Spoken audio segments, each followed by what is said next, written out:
Hola, ¿cómo están? Como ya saben, mi nombre es Pablo Luraschi, soy profesor en comunicación y estamos ya realizando la quinta clase de este curso de introducción a la comunicación que se dicta en las escuelas secundarias con orientación justamente en comunicación.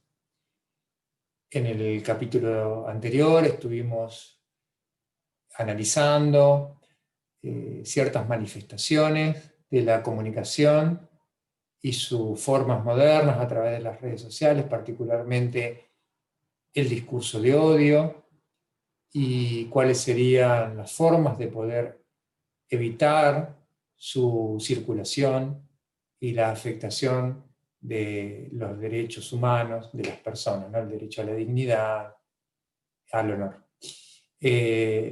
Y le contrapusimos a ese tipo de discursos un discurso basado en la responsabilidad social, una comunicación responsable, que se centra simplemente en el amor, es decir, en considerar al otro, a la otra, al otro, antes de producir un discurso, eh, producir una comunicación, generar sentido, como sabemos que hace la comunicación. Estar siempre pensando en qué efectos puede producir en los demás nuestros mensajes, tanto lo que producimos como aquello que hacemos circular, como los que reproducimos, los que, como se dice habitualmente, se viraliza. Así que bueno, vamos a continuar ahora eh, mirando el desarrollo de la clase para profundizar un poco más estos temas. Bien, habiendo hecho este recorrido acerca de lo que es el discurso de odio y su contraposición con un discurso que contemple el amor al prójimo, veamos otro concepto relacionado que se ve mucho en los medios de comunicación, pero también en la vida cotidiana, que es lo que llamamos violencia discursiva o violencia simbólica también. Así que lo que le vamos a proponer es que observen un videíto que dura poquito también, 1 minuto y 4 segundos. Se trata de una situación cotidiana que seguramente conocerán porque suele ocurrir a menudo. Y luego, una vez que lo hayan observado, retomamos el curso.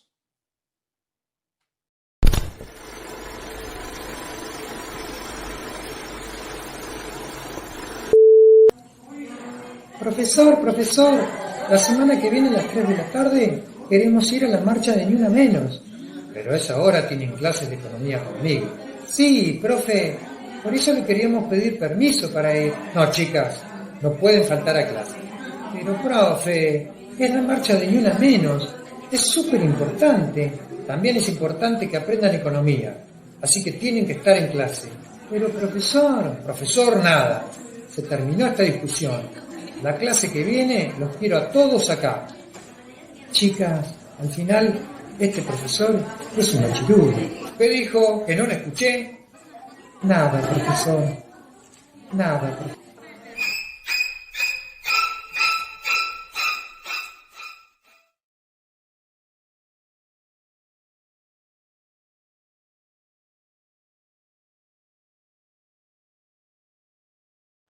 Habiendo visto el video, entonces, los invitamos a reflexionar la siguiente situación.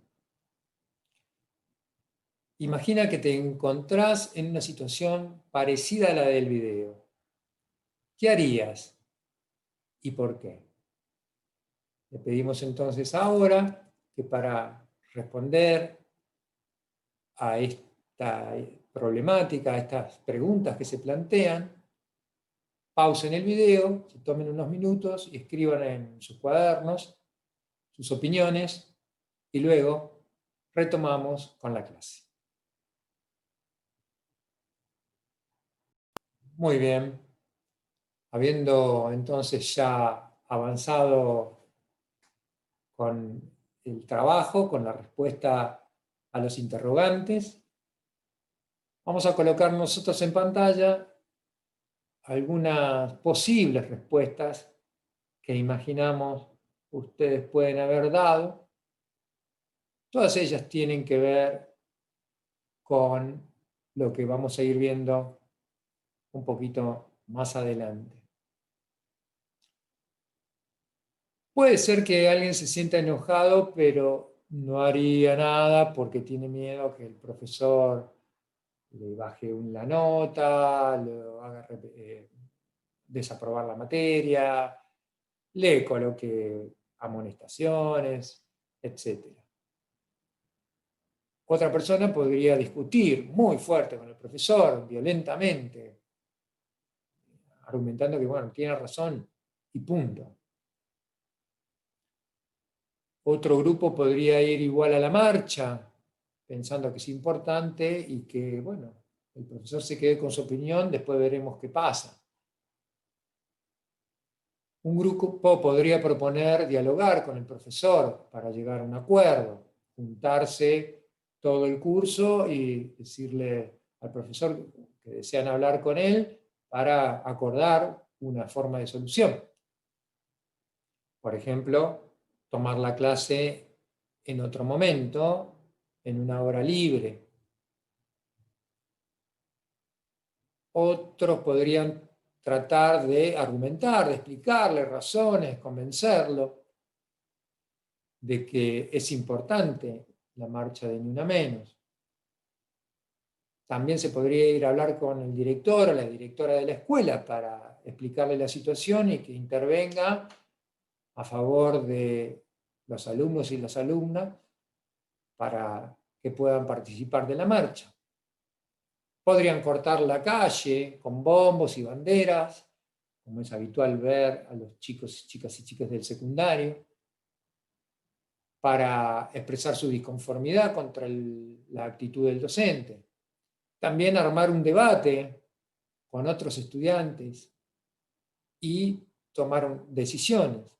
Miren todas las posibilidades que hay, desde decisiones individuales, me enojo pero me quedo o discuto, a decisiones grupales, buscar armar construir, producir un discurso colectivo ante una situación de este tipo, y también desde lo violento hacia lo dialogado, razonado, argumentado, hacia un diálogo que comprenda las razones de ambas partes. Hay entonces muchas posibilidades, muchas combinaciones para poder buscar llevar adelante una solución a este conflicto.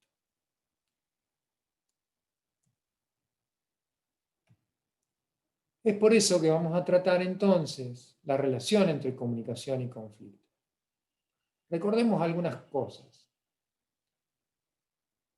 Siempre va a haber situaciones de conflicto en cualquier grupo social, porque todas las personas somos diferentes, tenemos distintas vivencias, y en la convivencia, o sea, en el compartir nuestras distintas vivencias, se pueden generar tensiones, porque hay distintos intereses, porque hay distintas formas de ver el mundo. Esas situaciones de tensión, como la que aparece entre el docente y las chicas, siempre se resuelve utilizando el poder que cada persona tiene a mano. En el caso de las chicas, se reunieron, 3 fueron a pedirle al docente, usaron la palabra como forma de poder y la argumentación. El docente se plantó en su autoridad de docente y dijo, no, para mí es más importante la clase, y usó su poder. Es un poder, en ese caso, simbólico por ser profesor y tener una jerarquía dentro de la estructura de la escuela. Esto no quiere decir que las chicas no tengan poder. Recordemos otra cosa que hemos visto de la comunicación, lo remarcamos muy fuerte en la clase anterior. El poder se ejerce produciendo sentidos, es decir, a través de la comunicación. uno logra poder, construye poder, a partir de generar sentidos en los demás que lo invisten de ese poder, que le otorgan ese poder. Vamos a suponer el caso de un policía que tiene el poder de detener a alguien en la calle. El policía puede detener a alguien porque produce sentidos acerca de quién es, por su forma de vestir, porque porta un arma, porque lleva una placa. Esos sentidos que produce comunicando le permiten que los demás acepten que pueda detener a alguien. ¿Sí? Entonces, siempre el poder se produce ejerciendo sentidos. También entonces podemos producir sentidos con otros tipos de discursos, ¿sí? Con varios tipos de discursos diferentes. Acá tenemos una que vamos a remarcar relacionándola con los discursos de odio. Esta forma de comunicación es la discusión, la violencia discursiva, ¿no?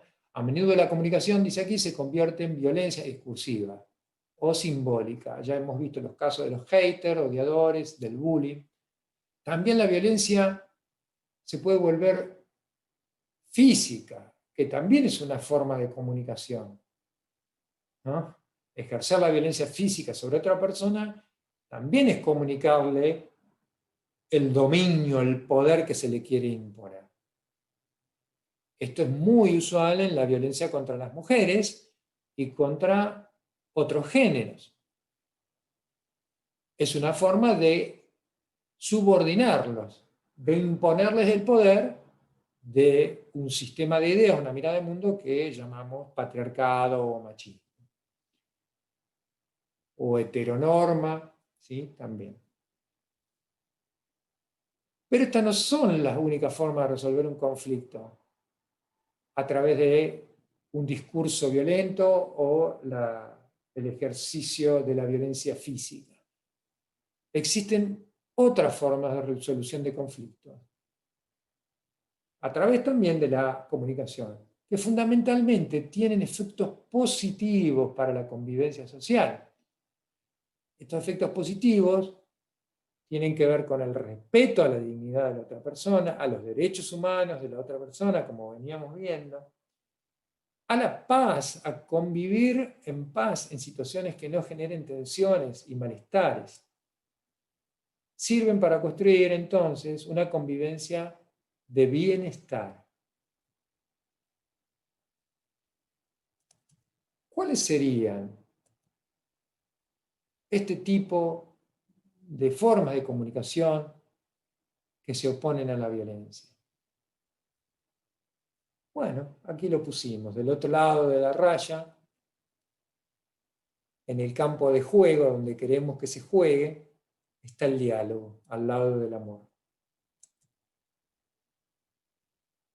Le llamamos formas positivas de resolución de conflictos. Y encontramos varios ejemplos. Por ejemplo, el diálogo. El diálogo es no un monólogo donde una sola parte habla o una sola parte se escucha a sí misma, porque esto también podría ser un diálogo.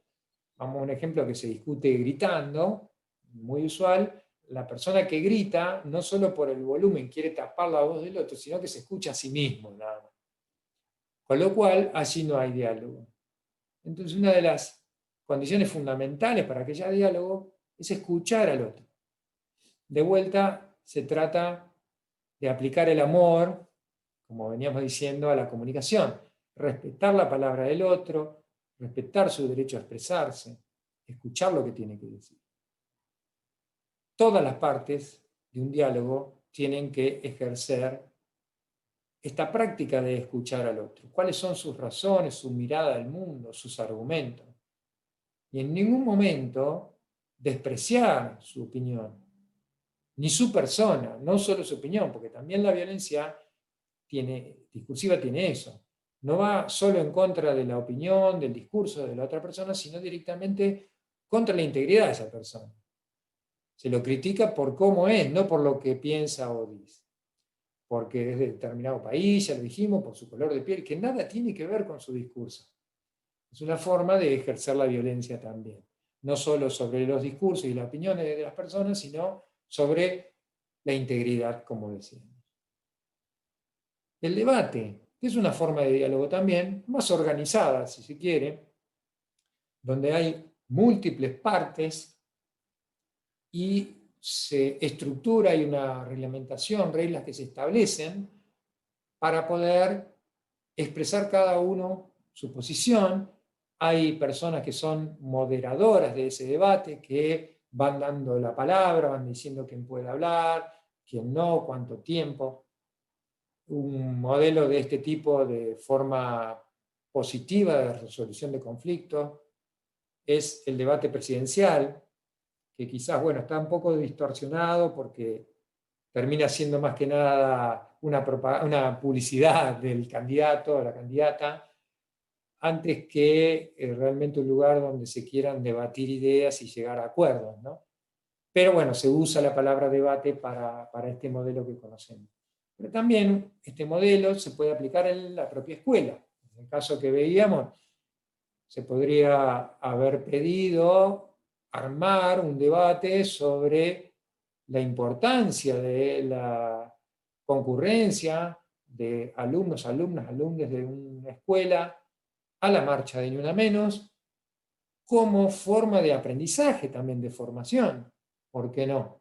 Que es la misión de la escuela. Entonces, plantear que el docente, por no negociar su posición, de alguna manera está cercenando el derecho a educarse.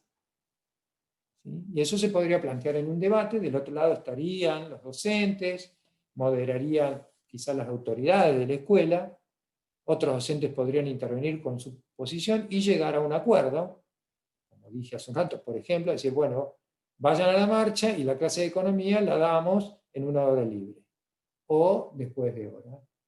Entonces no se pierde el tiempo para estudiar economía y se puede participar de la marcha y también aprender allí a formarse en el reclamo colectivo, en los derechos de las mujeres y de otros géneros, etc. Otra forma son el discurso argumentado, o sea, cuando uno plantea algo, decir por qué lo dice, dar argumentos de por qué cree que tal debe ser la forma de ver un tema o de tratar de un tema, o por qué asume una posición determinada ante un determinado tema. En el caso del video que veíamos, ya explicaba recién, podría ser argumentar la necesidad de concurrir como una forma de aprendizaje de los estudiantes y las estudiantes. Se diferencia de la opinión, que también es libre, siempre y cuando no agreda, reiteramos, la dignidad de las personas. Pero es diferente, decía, el discurso argumentado, en que la opinión no se basa en argumentos, es simplemente lo que una cree, opina sobre determinado tema. Para mí, esto es tal cosa, o debería ser tal otra. No doy argumentos de por qué. ¿Sí? Eso también es válido. Por supuesto, el discurso argumentado tiene más fuerza, quizás, de ejercicio del poder de la comunicación. Recordemos que todo esto es porque uno desea lograr algo, entonces argumenta, elabora un debate, un discurso, interviene en un diálogo. ¿Sí? El argumento, el discurso argumentado, tiene como más sostén que una simple opinión. Ahora, una opinión que se viraliza puede llegar también a tener mucha fuerza. Eso lo vemos mucho en las redes. Hay gente que, por ejemplo, plantea que la Tierra es plana, es una opinión, no hay argumentos sólidos, comprobables, si bien se argumenta, pero esos argumentos no son comprobables, sin embargo, mucha gente lo plantea. Es una opinión que se generalizó.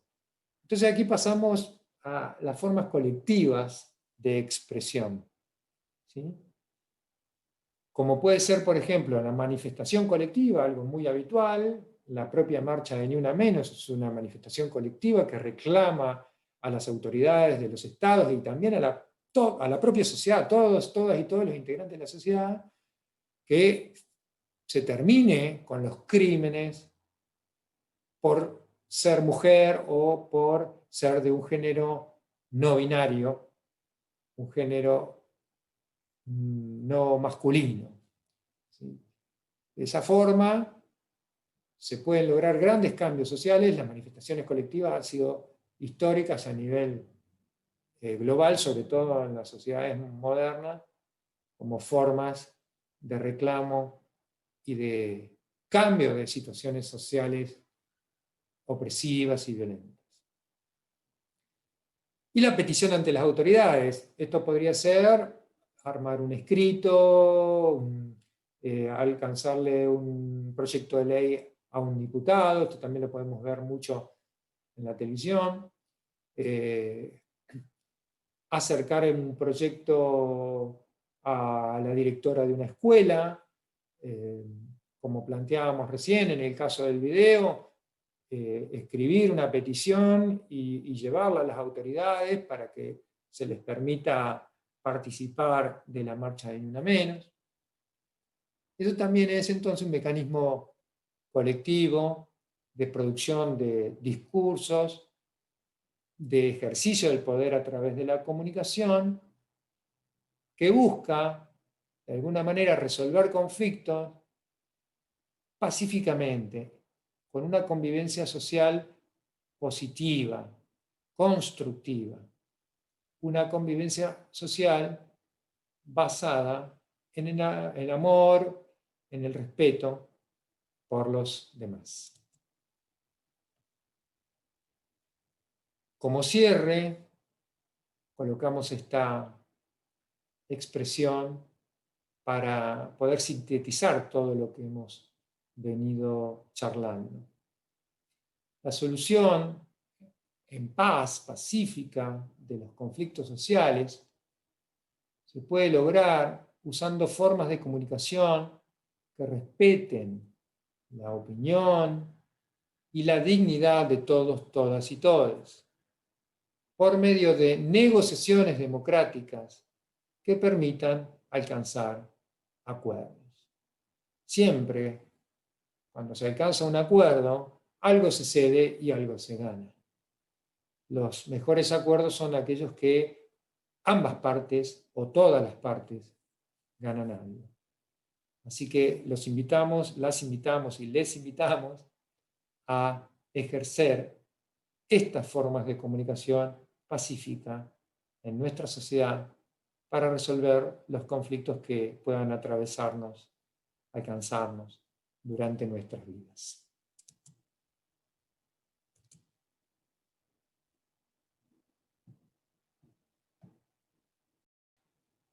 Bueno, hemos llegado ya al final entonces. Lo que vamos a hacer ahora es refrescar un poquito los conceptos que se vieron, lo que es la violencia discursiva o la violencia simbólica, como ese ejercicio de poder a través de la palabra que no respeta ni a la persona ni a la opinión del otro y que viola sus derechos humanos. Particularmente hemos visto un tipo de discurso que está muy difundido hoy en día en redes sociales, que es el discurso de odio racial, odio por opinión política, por razones de clases sociales, por sexo, por género. También hemos visto otras formas comunicacionales de ejercicio del poder para la resolución del conflicto que son pacíficas y positivas para la convivencia social, para la construcción de una sociedad más democrática y más justa, que son el diálogo, donde fundamentalmente se permite hablar al otro, otra, otra y escuchar lo que tiene para decir. Vimos también la posibilidad de organizar debates como una forma de diálogo un poco más estructurada, donde se dan turnos para hablar y hay moderadores, moderadoras también. Vimos lo que es una opinión, una mera opinión, donde uno expresa su creencia, pero no lo sustenta con argumentos sólidos que puedan ser comprobados también a través de fuentes de información, por ejemplo, por otras personas. Y el discurso argumentado, donde sí existe este tipo de hechos o fuentes donde uno puede ir a buscar, comprobar y también construir por sí mismo una idea fundamentada de la temática que se está tratando. Entonces, son dos cosas que se diferencian, aunque ambas se utilizan mucho, tanto el discurso argumentado como la opinión, y hay que advertir entonces, como riesgo dentro de esto que ocurre en las redes sociales, que cuando la opinión muchas veces se viraliza, se convierte en sentido común, tal cual decíamos, y pasa a ser entonces algo, una verdad, algo válido, cuando en realidad no está suficientemente sustentado. Esto es como una invitación a que cuando uno lee algo, una opinión en las redes, busque siempre alguna otra fuente de información para hacer lo que se llama un chequeo y de esa manera construir para sí una idea argumentada que le permita luego desarrollar un discurso argumentado en caso de que tenga que necesitarlo para explicar algo, para desarrollarse en la vida o para intervenir en algún tipo de conflicto social. Bien, habiendo llegado entonces al final de este curso, vamos a hacer un breve repaso de las cuestiones más importantes que queremos que se lleven para el resto de su transcurso a través de la escuela secundaria con orientación en comunicación, porque son cosas que van a aparecer siempre en otras materias, que particularmente es el concepto de comunicación como producción social de sentido y su relación con el poder. Algo que por ahí no lo vemos tan habitualmente porque uno no tiene por ahí la oreja parada o el ojo abierto para vislumbrarlo. Pero como venimos analizando a través de este curso, siempre están en relación. O sea, el poder está siempre presente, no es algo que aparece de vez en cuando. Recordemos entonces que la comunicación, dentro de sus dimensiones, tiene una social, o sea, es algo que transcurre entre personas, con lo cual ahí siempre hay un juego de poder entre las personas. Tiene una característica material, que era que siempre tiene que estar expresado en algo que pueda de alguna manera ser percibido por la otra parte a través de alguno de sus sentidos, ya sea a través del oído, con el aire que vibra, ese sería lo material, el aire. Uno cuando habla hace vibrar ese aire que lo rodea y bueno, llega al oído de los demás, puede ser a través de algo escrito que entra por los ojos, un perfume que es a través del olfato, etc. O sea, a través de cualquiera de los sentidos. Siempre la comunicación debe materializarse para poder producir sentido en el otro, en la otra, en el otro. Es histórica porque estos sentidos que se construyen, tal cual pudimos analizar, cambian según el momento y también según el lugar. Es algo bastante sencillo de entender que no es lo mismo lo que se ha dicho en el pasado sobre un determinado tema, por ejemplo el tema de la mujer que hemos estado viendo y también el tema de los géneros disidentes, no binarios. Entonces el momento histórico y el lugar modifican cómo se producen esos sentidos y van a modificar también entonces cómo se puede ejercer el poder. La mujer quizás estaba más en una situación de que la condicionaba en el pasado y hoy ha podido romper algunos sentidos y ejercer su poder más abiertamente. Todo esto que estamos diciendo obviamente forma una trama cultural, una cultura, que es justamente todos esos sentidos que se van estableciendo y que van siendo aceptados Y de tal manera que uno en un momento se acostumbra tanto, lo normaliza tanto, que no se lo cuestiona. Es eso que nosotros llamamos sentidos comunes, ¿sí? De nuevo, con el tema de la mujer, como ya lo hemos explicado, se creía que determinados lugares eran los que tenía que tener naturalmente sin cuestionárselo. Tomemos entonces en cuenta cómo a través de la comunicación se ejerce el poder estableciendo sentidos comunes, creando una cultura. Vamos a repasar un par de cuestiones muy importantes que queremos que se lleven definitivamente de este curso, que hemos visto a través de su paso. Uno, lo vimos en las primeras clases, la comunicación siempre es un proceso de producción social de sentidos. ¿Qué quería decir? La producción es una actividad humana que tiene una intención. Esto es fundamental. Siempre que se produce algún tipo de comunicación, ya sea verbal, ya sea en la vestimenta, ya sea en cómo uno gesticula con su cuerpo, ya sea en un monumento, en una casa, en un auto que se construye, en el diseño de algo, siempre hay una intencionalidad en lo que se quiere producir. O sea, la idea es que cuando une, produce comunicación, lo que busca es generar sentidos en los demás. No tiene control, pero busca generarlo, tiene esa intención. Esos sentidos o significados, ¿sí? Cuando uno, como decíamos hace un ratito, lo repite, otro lo repite, se van como estableciendo, se van como aceptando generalmente y van formando la trama cultural, lo que llamamos sentidos comunes. Y aquí viene el tema del poder. Cuando producimos sentido social y esos sentidos se repiten y quedan luego establecidos como algo que es aceptado y común, condicionan el comportamiento de las personas y la forma de ver el mundo. De nuevo el ejemplo de las mujeres, como decíamos, ¿no?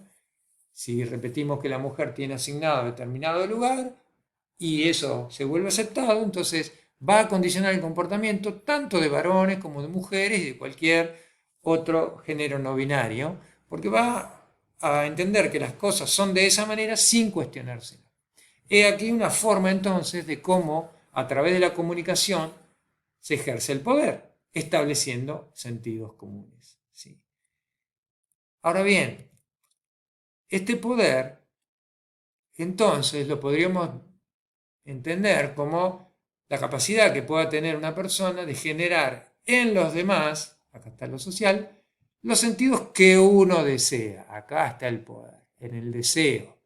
Yo deseo que la otra persona, las otras personas entiendan mi mensaje de una determinada forma y actúen a partir de eso que yo produje como comunicación de la forma que yo deseo.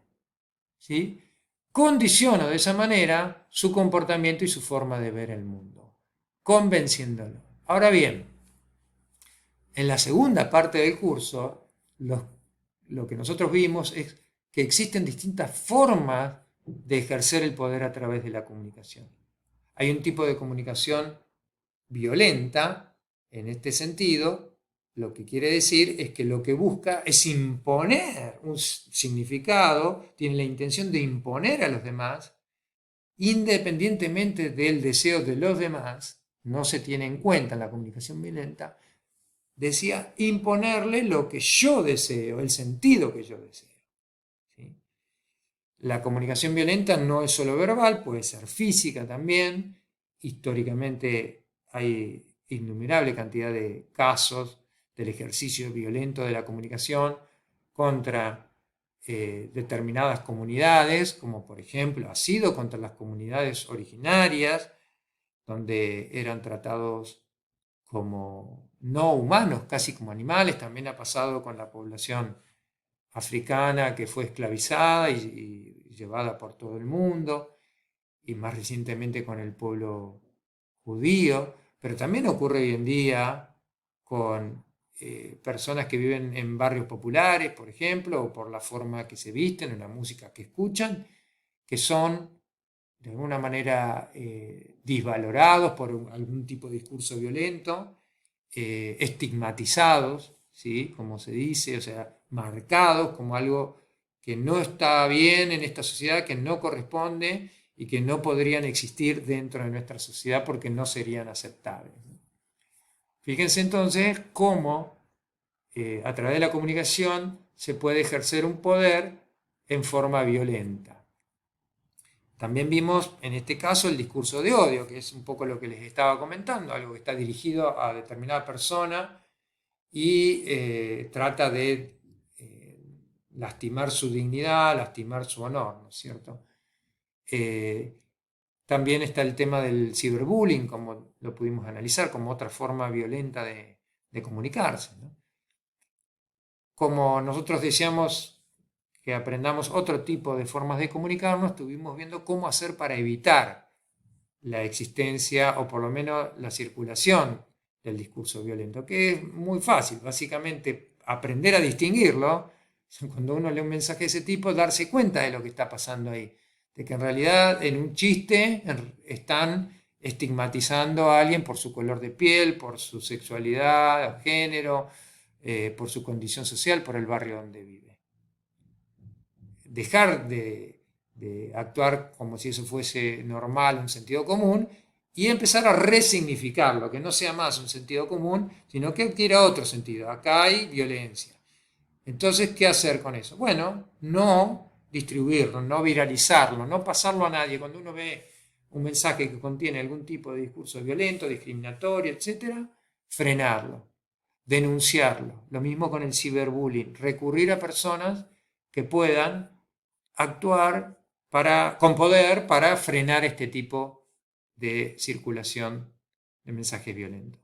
Y a ello oponemos un discurso democrático, basado en el amor, basado en el respeto del deseo de los demás, ¿sí? Quiere decir que existen formas alternativas de comunicarse que no sean violentas. Como vimos, como ejemplo, está el diálogo, está el debate, está también la manifestación pública, la petición ante las autoridades, porque son otras formas de ejercer el poder. Esto es importante, fíjense, el poder de la comunicación no se ejerce solamente para dominar, también se puede ejercer para cambiar el mundo. Quiere decir que siempre hay poder en la comunicación. El poder no es algo malo de por sí. Se convierte en algo malo cuando se ejerce en forma violenta. ¿Y qué quiere decir violenta? Que no tiene en cuenta lo que los demás desean, solo se tiene en cuenta lo que uno desea. Ahora, si como poder se ejerce teniendo en cuenta lo que los demás desean, bueno, lo que va a tratar uno de lograr para, de alguna manera, que los comportamientos de los demás se acerquen a lo que yo quiero, es dialogar, es debatir, es proponer ideas. Y eso se puede hacer también en grupo, en forma colectiva. Nuevamente tenemos acá lo que han hecho las mujeres a través de su lucha con el Ni Una Menos, ¿no es cierto? Mujeres individuales que eran violentadas, abusadas, violadas, muertas, logran, uniéndose en grupo, tratar de denunciar eso y de que se tomen acciones desde el Estado, peticionando a las autoridades para frenarlo. Entre ellos, campañas de concientización para romper los sentidos comunes. Fíjense entonces ustedes que en manos de todos nosotros, está la posibilidad de intentar cambiar los sentidos comunes para modificar los comportamientos de la sociedad y las formas de ver el mundo. De alguna manera, entonces, la comunicación es una posibilidad de empoderarse. Este es el mensaje más importante que queremos dejarle luego del transcurso de toda esta cursada.